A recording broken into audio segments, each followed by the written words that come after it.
ठीक है, आज की इस क्लास में बायो की क्लास में शुरू करने जा रहा हूं बेटा। बायो की इस क्लास में सबसे पहले जो हम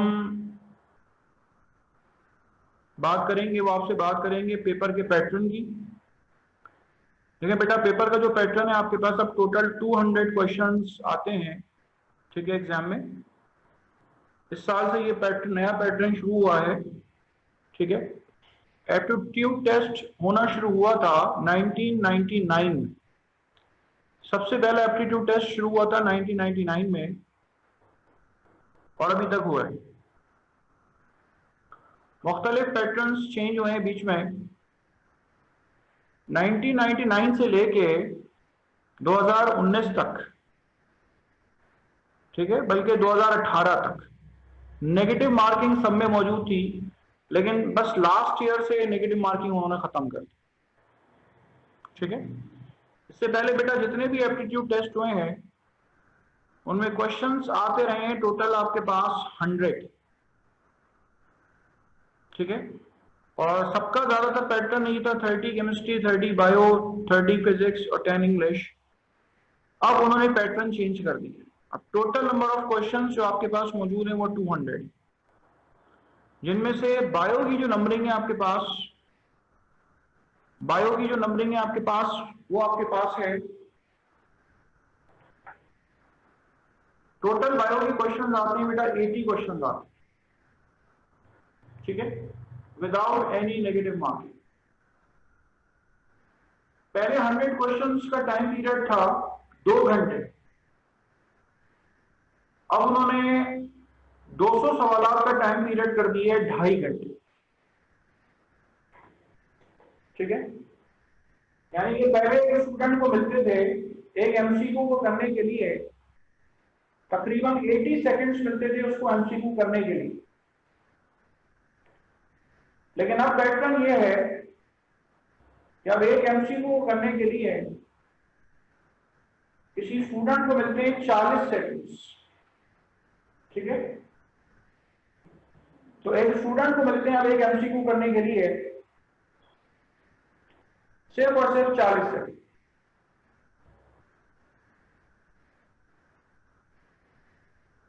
वेटेज में फर्क आया है। पहले वेटेज ये था कि 10% मैट्रिक काउंट होती थी, अब उन्होंने इस चीज को खत्म कर दिया। अब उन्होंने जो है वो 50% टेस्ट को दे दिया, 50% इंटर को दे दिया है।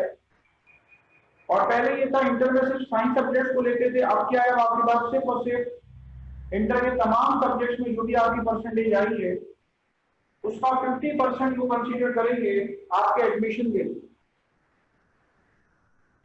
तो यानी कि एक स्टूडेंट जो है उसका बड़ा इन्हिसार जो है वो एंट्रेंस टेस्ट की प्रिपरेशन में होगा, यानी 50% जो है उसका एंट्रेंस टेस्ट काउंट होगा, ठीक है, 50% उसका इंटर काउंट होगा, ठीक है, और उसका एडमिशन होगा। कोरोना वायरस की वजह से इस साल क्या स्ट्रेटेजी होती है अल्लाह बेहतर जाने, ठीक है, इस साल वो क्या अपनी पॉलिसी रखते हैं, ठीक है, अल्लाह बेहतर जाने। लेकिन बहरहाल जो आपके पास ज्यादातर आसान नजर आ रहे हैं वो इसी तरह के आसान नजर आ रहे हैं, ठीक है।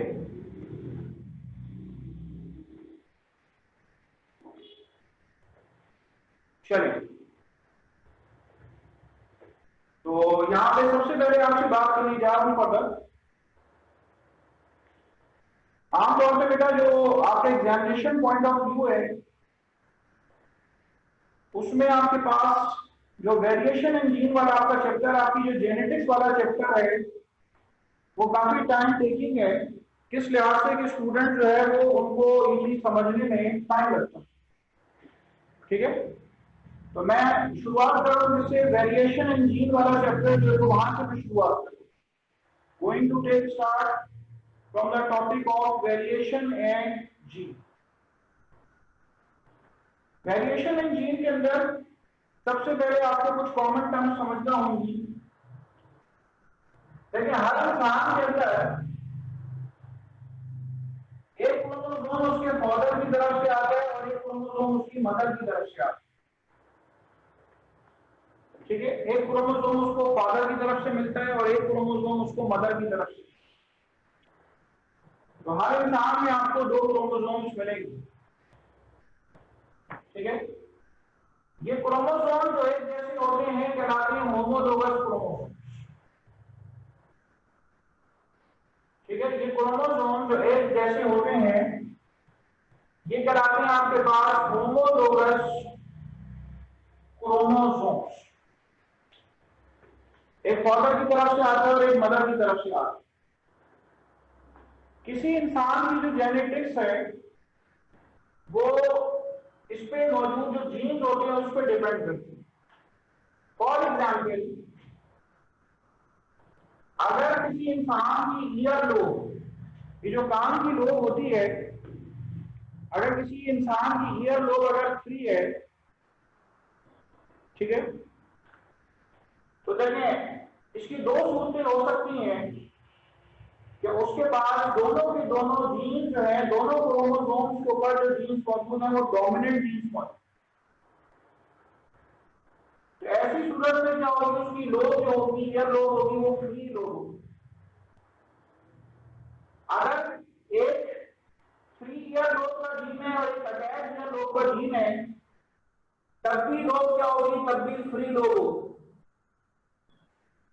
और अगर किसी इंसान की ईयर लोब अटैच है, तो अटैच ईयर लोब में क्या होगा, अटैच ईयर लोब के अंदर दोनों भी दोनों स्मॉल एफ के जीन्स मौजूद होंगे, ठीक है। दोनों के दोनों स्मॉल एफ के जीन्स मौजूद होंगे, अटैच ईयर लोब के जीन्स मौजूद होंगे। तो ऐसे लोगों की जो ईयर लोब होगी, ऐसे लोगों की जो ईयर लोब होगी वो आपके पास क्या होगी, वो होगी आपके पास अटैच ईयर लोब, ठीक है।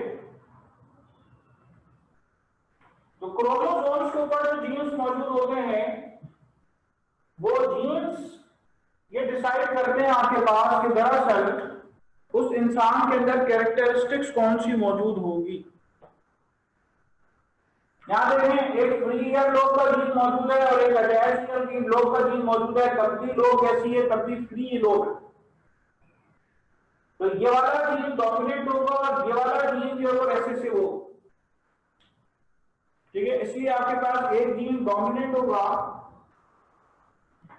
और एक जीन आपके पास कैसा होगा, एक जीन आपके पास रेसेसिव होगा। तो यहां पे हमारे पास डोमिनेंट जीन की डेफिनेशन आपको पता होनी चाहिए।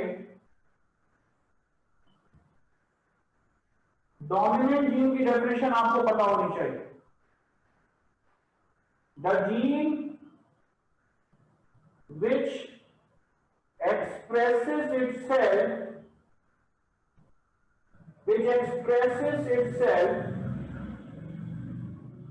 in heterozygous condition. The gene which expresses itself in heterozygous condition.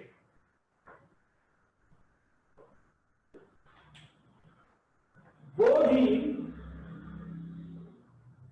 जो हेटेरोजाइगस कंडीशन में अपने आप को जाहिर करता है, तो वो जीन क्या कहलाता है, वो जीन कहलाता है आपके पास डोमिनेंट जीन। और वो जीन जो अपने आप को जाहिर ना करे, तो ऐसा जीन क्या कहलाता है, ऐसा जीन कहलाता है recessive gene.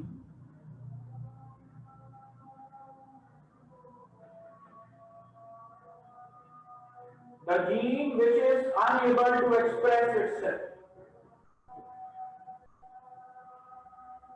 unable to express itself in heterozygous condition.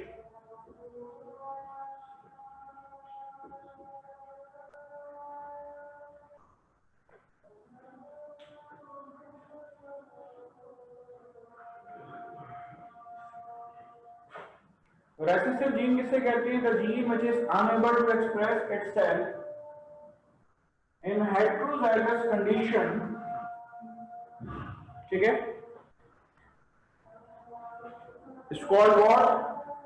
It's called recessive gene. Heterozygous condition में वो जीन जो अपने आप को जाहिर ना कर सके, तो ऐसा जीन क्या कहलाएगा? ऐसा जीन कहलाएगा आपके पास रिसेसिव जीन। ठीक है, तो one is dominant gene and the other is recessive gene.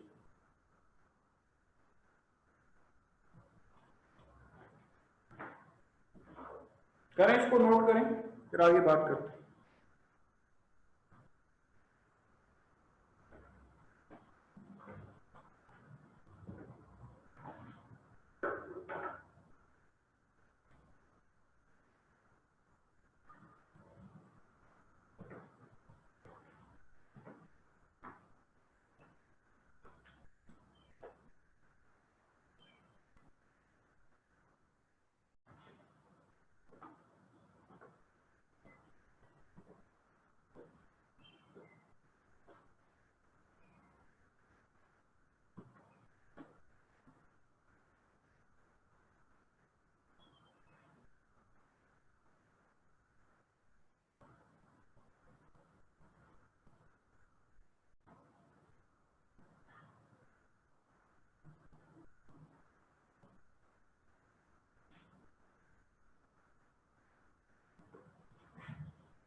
देखिए, आपने इसमें सीखना क्या है?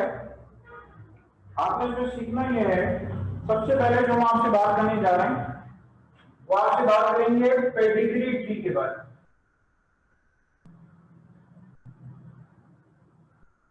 ठीक है, पेडिग्री ट्री के बारे में आपसे बात करेंगे।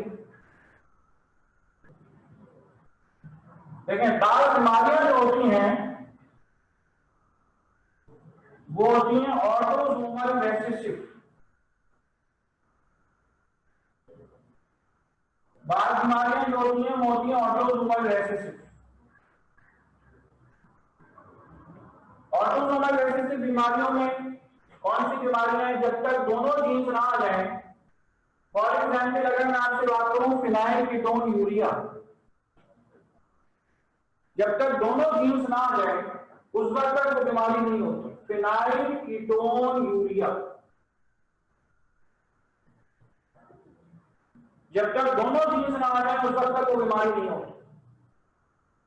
इसी तरह की आपसे बात की जाए sickle cell anaemia, sickle cell anaemia, alkaptonuria, जब तक दोनों जीन्स ना आ जाए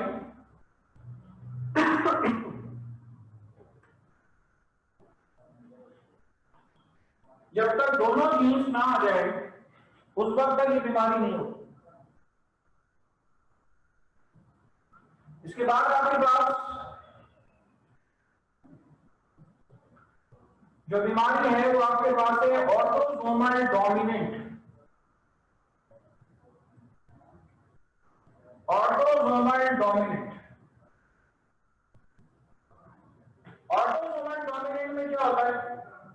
ऑटोसोमल डोमिनेंट में ये होता है कि अगर बीमारी का एक भी जीन आ जाए, हंटिंगटन कोरिया की बीमारी में एक जीन आ गया तो इस इंसान को क्या हो जाएगी? इस इंसान को हंटिंगटन हो जाएगा। ये वाला जीन हंटिंगटन है। लेकिन अगर दोनों जीन्स मौजूद होंगे तब भी हंटिंगटन हो। लेकिन अगर एक जीन आ गया, ठीक है, एक जीन अगर आ गया तो हंटिंगटन की बीमारी हो जाएगी।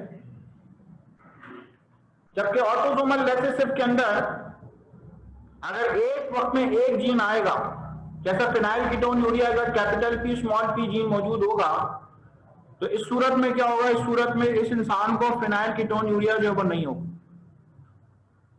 एक कैपिटल पी एक स्मॉल पी जीन अगर मौजूद होगा तो इस इंसान को जो है वो फिनाइल कीटोन यूरिया नहीं होगा। लेकिन ऑटोसोमल डोमिनेंट बीमारियों में क्या होगा, अगर एक भी जीन आ जाएगा तो सूरत में क्या होगा, सूरत में वो बीमारी उस इंसान को हो जाएगी। ठीक है, उस इंसान को वो बीमारी जो है वो हो जाएगी। ऐसी बीमारी कहलाती है ऑटोसोमल डोमिनेंट। आपके पूरे फर्स्ट ईयर सेकेंड ईयर के कोर्स में एक ही बीमारी बस आपने याद रखनी है और उसका नाम है Huntington Korea. Chapter biotechnology chapter 9 के अंदर सेकेंड ईयर में आपको दी हुई। अच्छा, ये ऑटोसोमल रिसेसिव में ऑटोसोमल डोमिनेंट बीमारी की बात हो गई। इसके अलावा तीसरी जो टाइप आपको मिलेगी, आपने याद रखनी है, वो आपके पास है सेक्स क्रोमोसोमल रिसेसिव बीमारी का। जो तीसरा ग्रुप आपने याद रखना है वो आपने याद रखना है sex chromosomal recessive.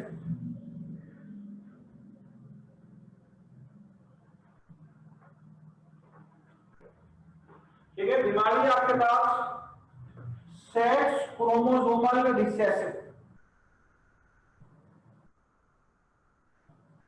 Sex chromosomal recessive बीमारी में क्या होगा, ये रहेंगे मेल्स में XY क्रोमोसोम होते हैं, फीमेल्स में XX क्रोमोसोम होते हैं। ठीक है, ये रहेंगे। अगर बात की जाए इस फीमेल के बारे में तो ये नॉर्मल है। ठीक है, इस मेल के बारे में बात की जाए, ये सारे के सारे नॉर्मल है, ऑल दे आर नॉर्मल। लेकिन अगर इस मेल के बारे में बात करें, अगर इसके ऊपर स्मॉल एन का जीन आ गया तो ये कलर माइंड हो जाएगा। ठीक है, ये कलर माइंड हो जाएगा। और फीमेल जब तक दोनों एक्स क्रोमोसोम में जीन्स ना आ जाए उस वक्त तक कलर माइंड नहीं होगी। ये कहलाती है सेक्स क्रोमोसोमल रिसेसिव डिसऑर्डर। ठीक है, दिस इज कॉल्ड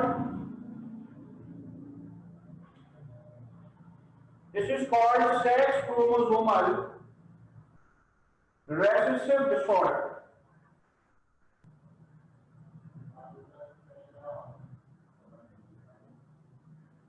चलें, तो autosomal recessive, autosomal dominant, sex chromosomal recessive, सबसे पहले आपको ये बीमारियों का पता होना चाहिए। अब आज की क्लास में सबसे पहले आप अपने ध्यान में इन्वेस्ट कर लें कि आपने कौन कौन सी बीमारियां सेक्स क्रोमोसोमल रिसेसिव पढ़ रखी है। सेक्स क्रोमोसोमल रिसेसिव के अंदर आपने एक कलर ब्लाइंडनेस पढ़ी है और एक आपने पढ़ी है हीमोफीलिया। ठीक है, एक आपने कलर ब्लाइंडनेस पढ़ी है और एक आपने पढ़ी है हीमोफीलिया। ठीक है, these are sex chromosomal recessive disorders। Autosomal dominant में आपने सिर्फ और सिर्फ हंटिंगटन कोरिया पढ़ी। Huntington Korea. ऑटोसोमल रिसेसिव के अंदर ज्यादातर जितनी बीमारियां आपने इसके अलावा अगर पढ़ी हैं, जेनेटिक डिसऑर्डर अगर आपने पढ़े हैं, इसके अलावा आपने जितने भी जेनेटिक डिसऑर्डर्स पढ़े हुए हैं, रिमेनिंग जितने भी हैं वो सारे के सारे, कोई आपसे कहे थैलासीमिया क्या है तो आप कहेंगे ऑटोसोमल रिसेसिव। ठीक है, कोई आपसे कहे डायबिटीज क्या है तो आप कहेंगे ऑटोसोमल रिसेसिव है। कोई आपसे कहे सिकल सेल एनीमिया क्या है तो आप कहेंगे ऑटोसोमल रिसेसिव। तो बाकी जितने भी डिसऑर्डर्स आपने पढ़े हुए हैं वो सारे के सारे आपके पास क्या होंगे, वो सारे के सारे आपके पास ऑटोसोमल रिसेसिव डिसऑर्डर्स आपको मिलेंगे। ठीक है, all the rest are autosomal recessive disorders. ठीक है, हमें पेडिग्री ट्री पढ़ना है। ठीक है, पेडिग्री ट्री पढ़ने के लिए हमें जो है वो सबसे पहले ये चीज रिकॉल करना बहुत ज्यादा जरूरी है जो आप अभी देख रहे हैं। ठीक है, हमें ये चीज रिकॉल करना बहुत ज्यादा जरूरी है जो आप अभी देख रहे हैं। उसके बाद फिर हम पेडिग्री ट्री की तरफ आगे बढ़ सकते हैं। ठीक है,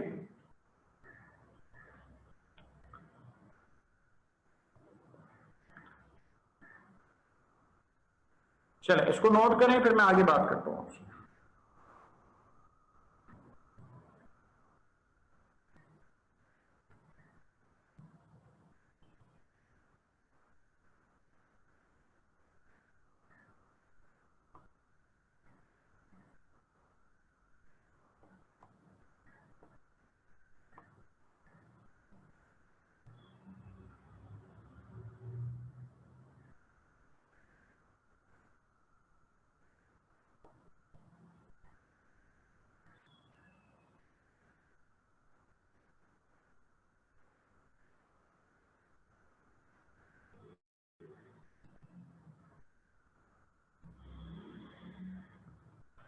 चले इसके बाद आइए फर्दर।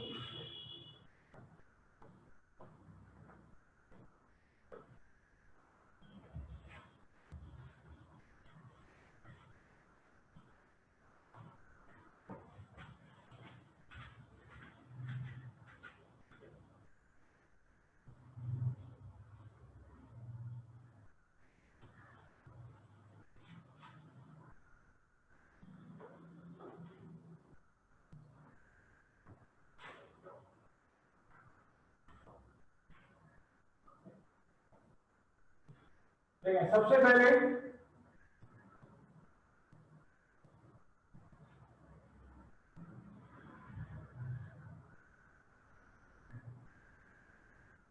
पेडिग्री ट्री के अंदर सबसे पहले ये चीज समझ लें कि अगर सर्कल इस्तेमाल हो रहा है तो उसका मतलब है फीमेल है, ठीक है, इससे मुराद है फीमेल। और स्क्वायर शेप वाला डब्बा इस्तेमाल हो रहा है तो उससे मुराद है mail.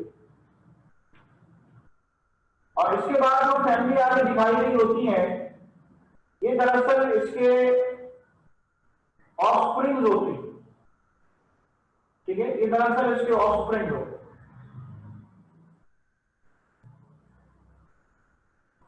These are the offsprings। अगर फर्ज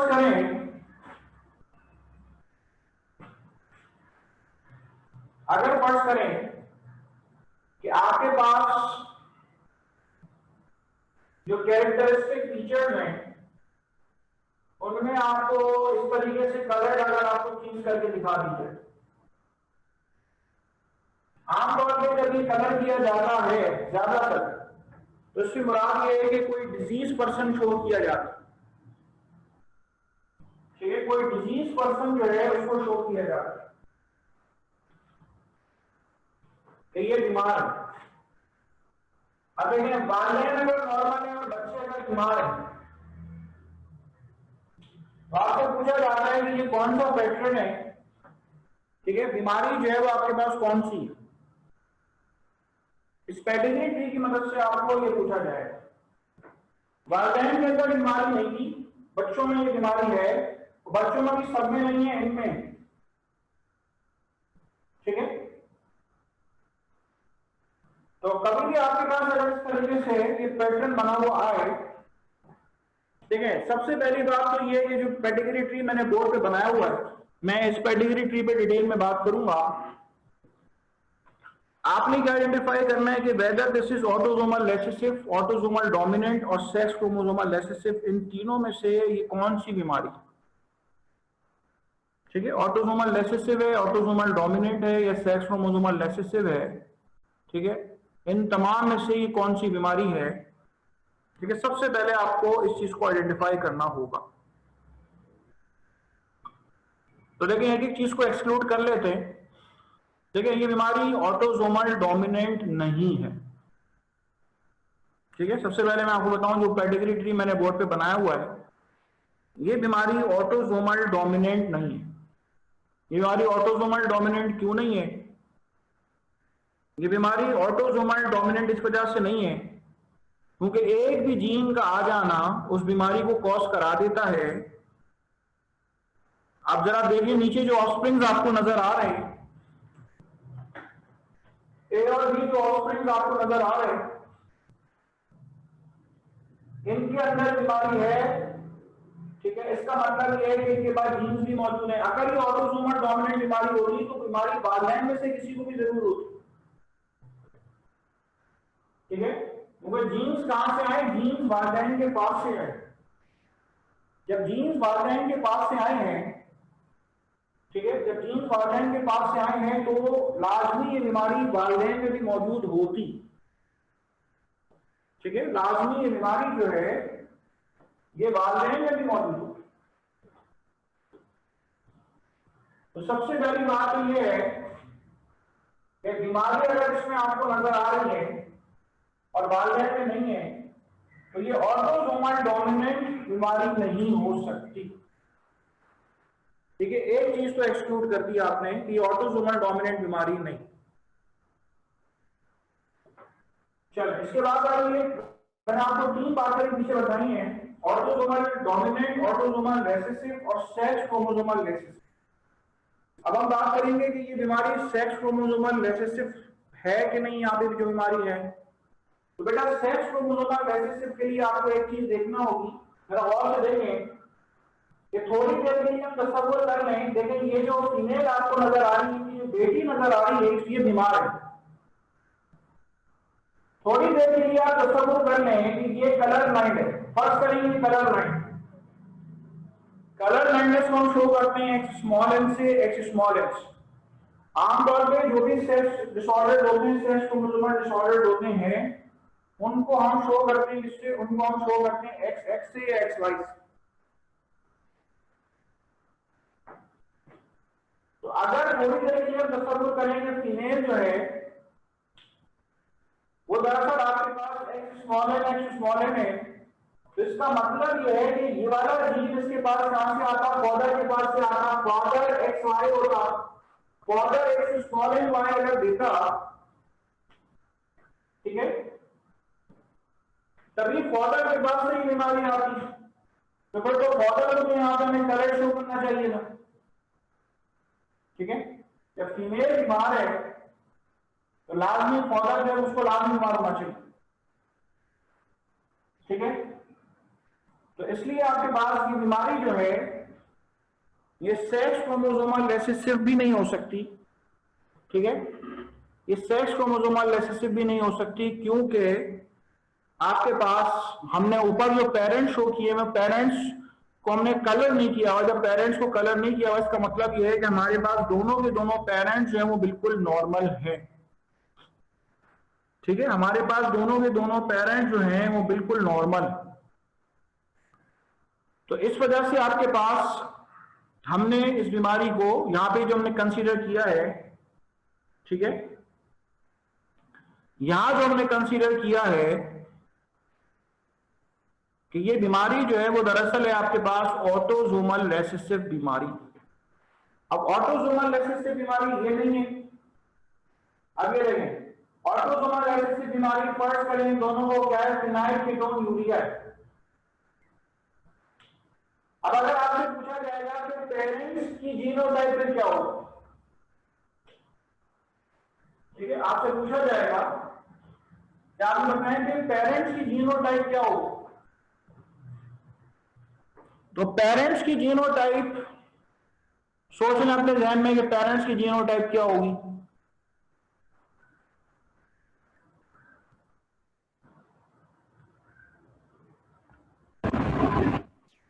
जी हरीम गाइड, आप बताएंगे मुझे पेरेंट्स की जीनोटाइप क्या होगी।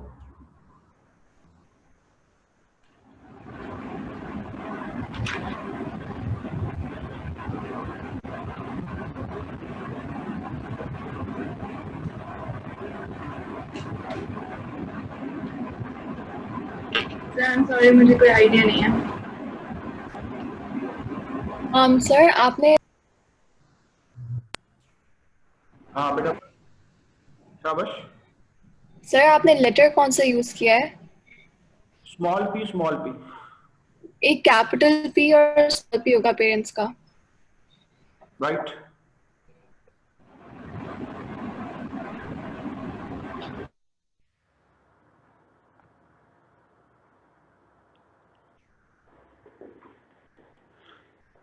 ठीक है, तो देखिए पेरेंट्स जो है वो क्या होंगे, पेरेंट्स होंगे capital P small P capital P small. ठीक है, जो पेरेंट्स होंगे वो क्या होंगे, वो होंगे कैपिटल P स्मॉल। ओके, फेनाइलकीटोन्यूरिया, बार बार ऐसा होता है कि आपको जो क्वेश्चन दिया हुआ होता है उसके बीमारी का नाम भी बता दिया गया होता है। फॉर एग्जाम्पल कोई क्वेश्चन दिया उसमें कैप्टनयूरिया या फेनाइलकीटोन्यूरिया का नाम मेंशन कर, अगर बीमारी का नाम आपको दे दिया गया है तो एक तो आपके लिए ये हिंट है कि आप उसको कंसीडर कर लें कि हाँ भाई वो ऑटोसोमल रिसेसिव है या क्या है, अपनी प्रायर नॉलेज की वजह से।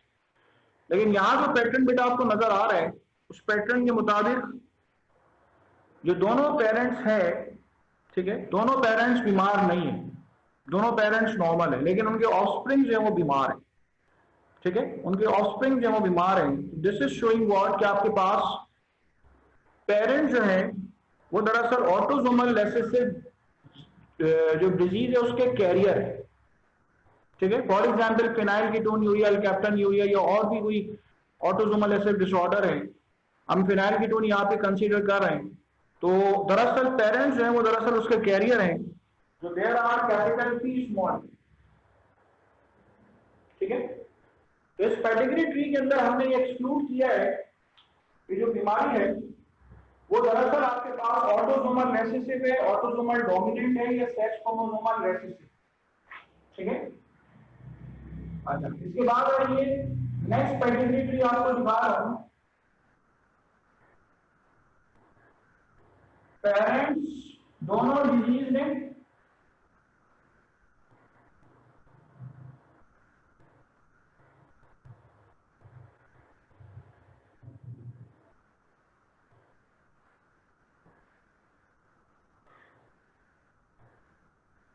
चले, ये जो सेकंड पेडिग्री ट्री है,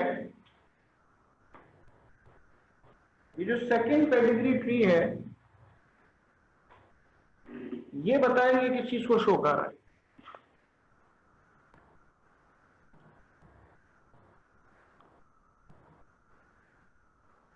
आपके पास बेटा एक हैंड रेजिंग का ऑप्शन होता है, ठीक है, आप उसको यूज कर सकते हैं।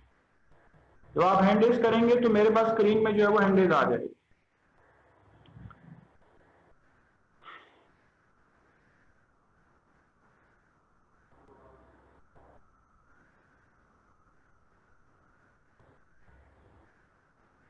सलाम भैया। वालेकुम अस्सलाम सर। ठीक है बेटा, आंसर करो इसका। Sir autosomal dominant. Autosomal dominant, आप अपनी बात की वजाहत करेंगे, हो सकता है आपने तुक्का लगाया हो।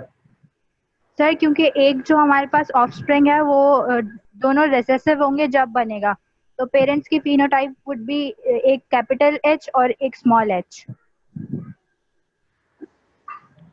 अच्छा, ये जो आपके पास बगैर कलर का नजर आ रहा है इसकी मुझे जीनोटाइप बताओ।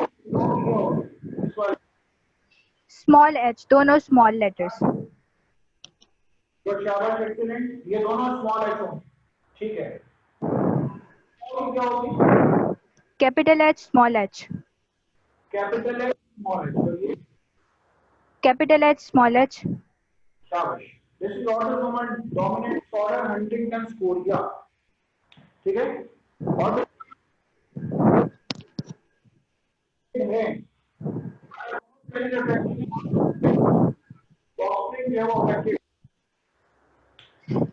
आपसे सवाल हो रहा हूँ बेटा, आप मुझे एक बात और बताएं, आप मुझे एक बात और बताएं कि ऑटोसोमल रिसेसिव क्यों नहीं?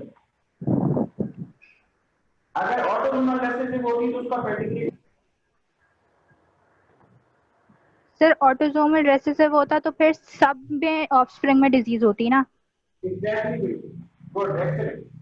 देखिए उसमें क्या होता है कि अगर दोनों पेरेंट्स अफेक्ट, ठीक है, तो सारे जितने भी डॉक्यूमेंट होते हैं वो लाजमी आपके पास अफेक्टिव हो। ठीक है, क्योंकि अगर ऑटोसोमल रिसेसिव डिसऑर्डर होता और पेरेंट्स दोनों अफेक्टेड होते तो सूरत में क्या होता, उस सूरत में आपके पास उनके ऑफस्प्रिंग भी जो वो सारे के सारे जो है आपके पास अफेक्टेड होते। ठीक है, चलिए, so this is actually what, this is actually dominant disorder. ये वाला जो पेडिग्री ट्री है इसको ध्यान में रख लें, ये वाला डिसऑर्डर ऑटोसोमल रिसेसिव ये वाला ऑटोसोमल डोमिनेंट। इसके बाद आपसे तीसरे की बात करने जा रहा हूं, ठीक है, नेक्स्ट पेडिग्री ट्री की बात करने जा रहा हूं। इतना नोट करें, आपसे आगे बात करते हैं।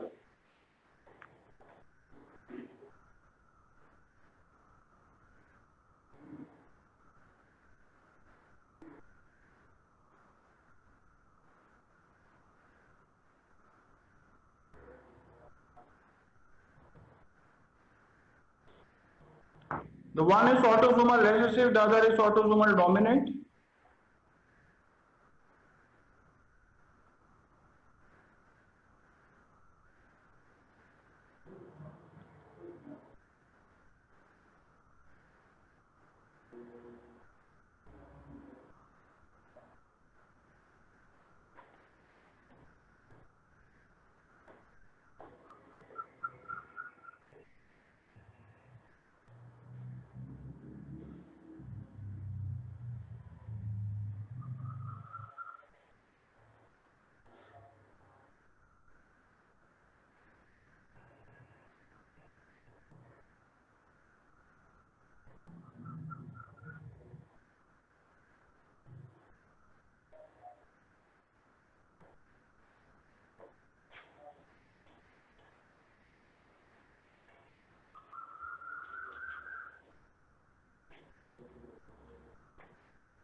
चलें इस थर्ड पेडिग्री ट्री के बारे में।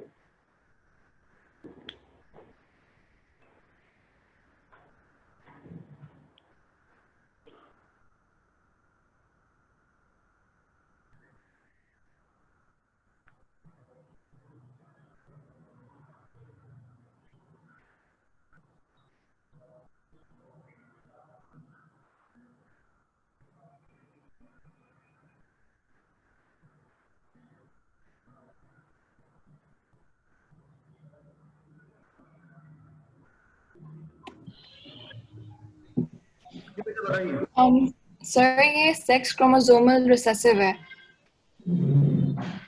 आप इसके लिए अपने सपोर्टिव कमेंट दीजिए।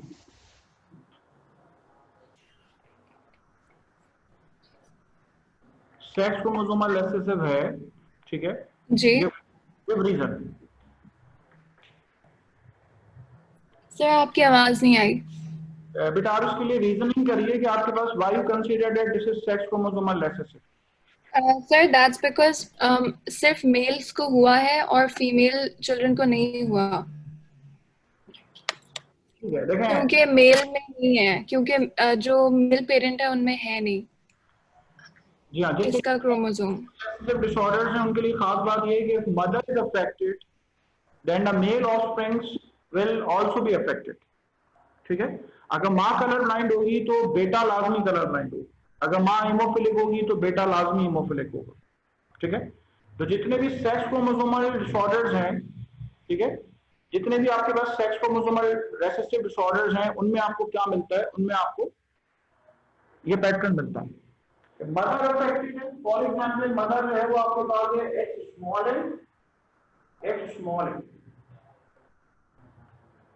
तो जो ऑफस्प्रिंग में मेल ऑफस्प्रिंग आ रहा है वो XY क्रोमोसोम रखेगा तो वो XN लाजमी इनहेरिट जरूर करेगा अपनी मदर से एक्स स्मॉल एन जो है वो जरूर इनहेरिट करेगा।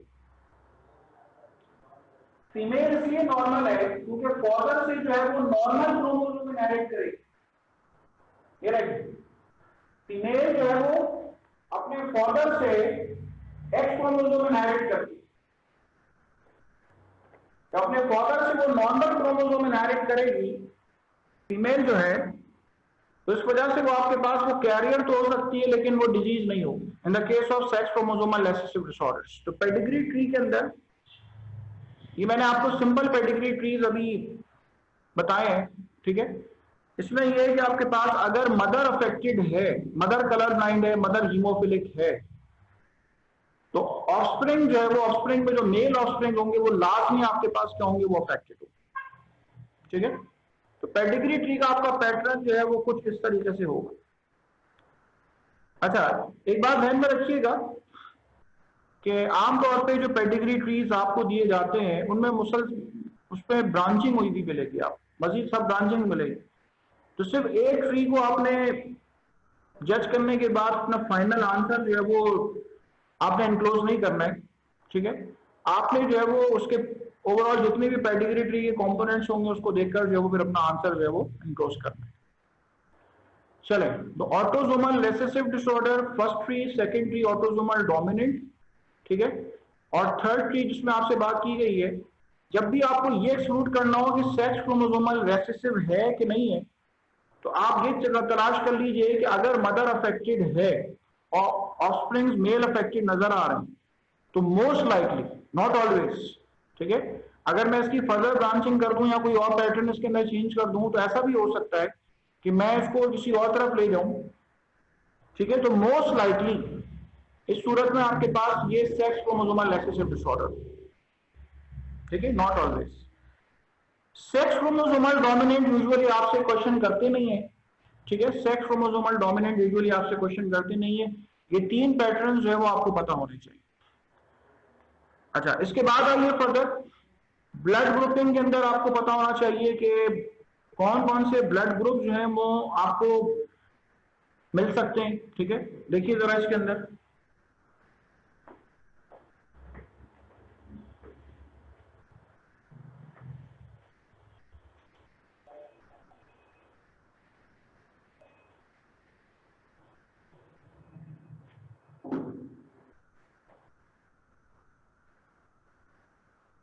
अगर पेरेंट्स में ब्लड ग्रुप ए भी मौजूद है फादर का, और मदर का ब्लड ग्रुप जो है वो ओ है,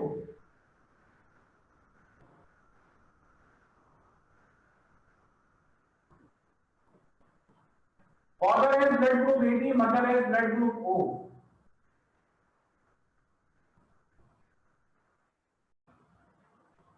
तो ओ जो है वो रेसेसिव होता है एक्चुअली, ठीक है। ओ जो है वो रेसेसिव होता है, वो आपके ऑफस्प्रिंग्स के अंदर जो इस तरीके से ट्रांसमिशन शो करे,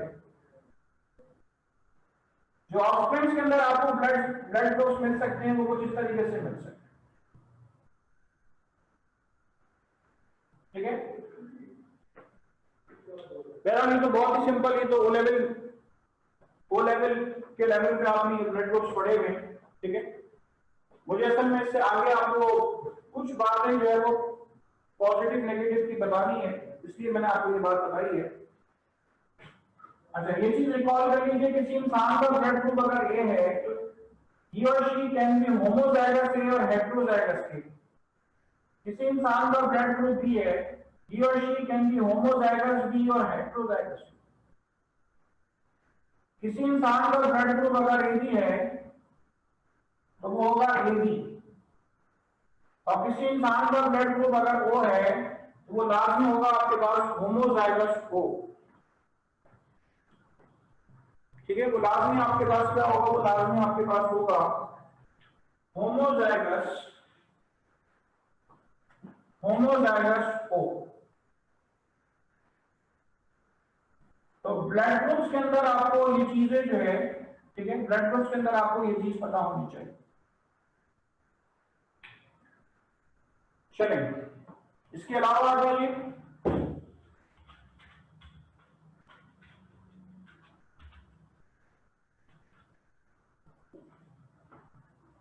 माइटोकॉन्ड्रियल इनहेरिटेंस। एक पर्सन इनहेरिट करता है अपनी मदर से माइटोकॉन्ड्रिया, ठीक है। तो अगर कोई डिसऑर्डर आपके पास क्वेश्चन में ऐसे आएगा कि मैटरनल माइटोकॉन्ड्रिया इज अफेक्टेड, तो ऑल ऑफस्प्रिंग्स वेदर मेल और female they all will be affected. The reason is कि जब फर्टिलाइजेशन होती है तो फर्टिलाइजेशन के बाद जो स्पर्मल माइटोकॉन्ड्रिया होते हैं वो बाहर रहेगा, जो मैटरनल माइटोकॉन्ड्रिया होते हैं, ठीक है, जो मैटरनल माइटोकॉन्ड्रिया मौजूद होते हैं वो मैटरनल माइटोकॉन्ड्रिया जो है वो एक पर्सन इनहेरिट करता है, जो जाइगोट बनता है। There is the formation of zygote, जो जाइगोट बनता है जाइगोट के अंदर एक्चुअली एक पर्सन जो अपनी मदर से माइटोकॉन्ड्रिया इनहेरिट करता है। स्पर्म के अंदर जो माइटोकॉन्ड्रिया मौजूद होते हैं वो बाहर आएगा, ठीक है। तो आमतौर पे कोई भी अगर इस तरह का पेडिग्री अगर आएगा जिसमें आपके पास मदर अफेक्टेड, ठीक है, फॉर एग्जाम्पल मदर अफेक्टेड, तो ऐसी सूरत में क्या होगा, ऐसी सूरत में आपके पास तमाम बच्चे उसके अफेक्टेड नजर आए, ठीक है। ऐसी सूरत में उसके तमाम बच्चे जो है वो अफेक्टेड नजर आएंगे, ठीक है। इन केस कि अगर मैटरनल माइटोकॉन्ड्रिया जो है वो अफेक्टेड होगा, देखिए मां अफेक्टेड है, सारे बच्चे अफेक्टेड है। और इन केस कि इसकी मैरिज हुई किसी नॉर्मल वुमेन के साथ, ठीक है, तो इस सूरत में क्या होगा, इसके सारे बच्चे जो है वो नॉर्मल, ठीक है, इसके सारे बच्चे जो है वो आपको नॉर्मल मिलेंगे क्योंकि ये मदर सही थी, तो मदर सही थी तो आने वाले जो ऑफस्प्रिंग होंगे वो आपके पास सारे के सारे क्या होंगे, वो सारे के सारे नॉर्मल होंगे। द रीजन है इसके mother is normal with respect to the mitochondria. Mitochondria के लिहाज से मदर बिल्कुल सही है, यानी मदर बिल्कुल सही है, तो सारे ऑफस्प्रिंग सही। और यहां पर अगर आपसे बात की जाए, यहां पे मदर अफेक्टेड थी तो सारे ऑफस्प्रिंग जो वो अफेक्टेड, ठीक है। चलिए,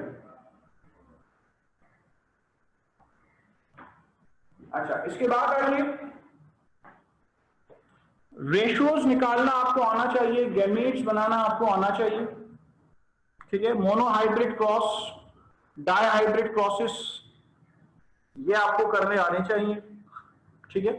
मैंने आपको पेडिग्री ट्री का एक छोटा सा आपको एक रिकॉल दिया है, ठीक है। इंशाल्लाह जब हम क्वेश्चंस करेंगे तो इससे ये होगा कि क्वेश्चनिंग करने के दौरान जो है वो आप इसको बेहतर तौर पे जो वो पिक करेंगे, ठीक है, कि किस जगह पर आपके पास कौन सा पैटर्न जो वो फॉलो हो रहा है, किस जगह पे ऑटोसोमल डोमिनेंट है, किस जगह पे ऑटोसोमल रिसेसिव है, ठीक है। क्वेश्चंस करेंगे इंशाल्लाह, इसके साथ आपको ये चीज पता चलेगी। अच्छा, गैमीट्स बनाने के लिहाज से आपसे चंद बातें कर रहा हूं कि गैमीट्स कैसे बनते हैं, मोनोहाइब्रिड क्रॉस और डाइहाइब्रिड क्रॉस दोनों के गैमीट्स कैसे बनेंगे। ये देखो, if you are going to cross these two things, आप अगर इन दोनों को क्रॉस करने जा रहे हैं तो गैमीट्स क्या बनेंगे। अगर इन दोनों को क्रॉस करने जा रहे हैं तो आपके पास गैमीट्स क्या बनेंगे। तो गैमीट्स बनाना आपको आने चाहिए।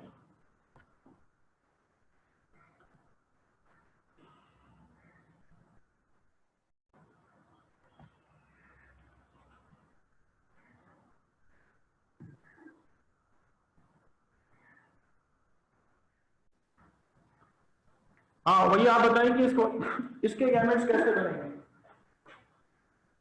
इसके गैमेट्स बनाओ सर, एक कैपिटल टी एक स्मॉल टी। इसका इसके एक कैपिटल टी स्मॉल टी। ठीक है, इसके बेटा गैमेट बनवाओ, कैपिटल टी और फिर वाई। सोच लो, कैपिटल टी वाई, फिर कैपिटल टी, फिर कैपिटल वाई। ठीक है, कैपिटल टी वाई, ठीक है, और ये small T y y small t y. small t y। आमतौर पर बेटा आपके पास ज्यादातर एक कैरेक्टर एक वक्त में लिया जाता है या ज्यादा से ज्यादा दो कैरेक्टर एक वक्त में लिए जाएंगे। ठीक है, एक वक्त में ज्यादा से ज्यादा एक कैरेक्टर लिया जाता है या ज्यादा से ज्यादा दो कैरेक्टर लिए जाते हैं। या तो क्रॉस होता है मोनो हाइब्रिड क्रॉस या होता है डाई हाइब्रिड क्रॉस। ठीक है, अच्छा अब इसका और उसके ऑफस्प्रिंग जो बनेंगे capital T small T capital T small T, जो ऑफस्प्रिंग बनेंगे। इसके ऑफस्प्रिंग बताओ क्या बनेंगे भैया? सर एक minute, sir T capital T Y capital small T Y. Repeat. Sir capital Y और small Y. Capital T small T capital Y small Y. ठीक है, ये ऑफस्प्रिंग बनेंगे capital T small T capital Y small Y. ठीक है जी। तो यानी कि जो ऑफस्प्रिंग बना है वो आपके पास बना है हेटेरोजाइगस। हेटेरोजाइगस को डिफाइन करो जरा भैया। जी sir. What is heterozygous? Sir heterozygous जिसमें एक कैपिटल टी और एक स्मॉल टी हो, मतलब दोनों सेम रेशो में जो होते हैं। ठीक है, अगर किसी इंडिविजुअल में दो डिफरेंट एलील्स एक ही वक्त में मौजूद हो, ठीक है, if both the genes for a trait are different in an individual it is called what? It is called heterozygous. ठीक है,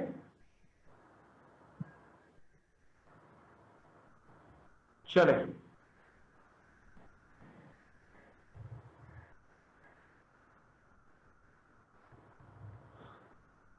ठीक है। तो स्टूडेंट्स थोड़ा सा हमने आज रिकॉल किया इसके अंदर।